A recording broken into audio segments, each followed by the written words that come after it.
Повеќе од една деценија комуналните предпријатија во државава се во тешка состојба. Една од главните причини е енормниот раст на долговите кој се таложил поради големите сметки за електрична енергија. Дополнително, цената на водата со години наназад останува непроменета и покрај тоа што оперативните енергетски трошоци бележат континуиран и повеќе кратен раст. За да им помогне на комуналните предпријатија, државата издвои близу 20 милиарди денари.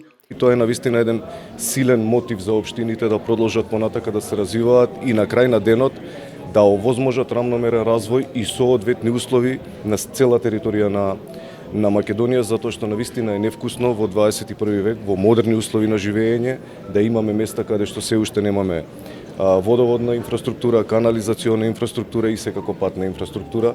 Перински кажа дека во делот на управувањето со отпадот се потребни инвестиции од најмалку 150 милиони евра, додека за водните услуги до 2040 година предвидено е да се вложат над 1,5 милиарди евра.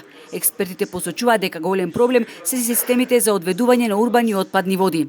Свесни сме и сите знаеме дека овие системи се со, така кажано, изминат рок на траење и бараат итна потреба од нивна реконструкција и изведба на нови инфраструктурни објекти.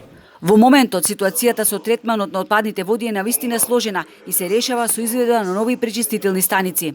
Од една страна се исклучително потребни, од друга страна навистина креираат големи финансиски барања од страна на јавните комунални предпријатија и тие не можат да се справат со тоа, затоа се наоѓаат начини дали на локално и централно ниво да се работи на намалување на потрошувачката на електрична енергија со градење на електрични, односно со поставување на електрични фотоцентрали. Воспоставени се многу мерки и регулативи за заштита кои треба да се почитуваат.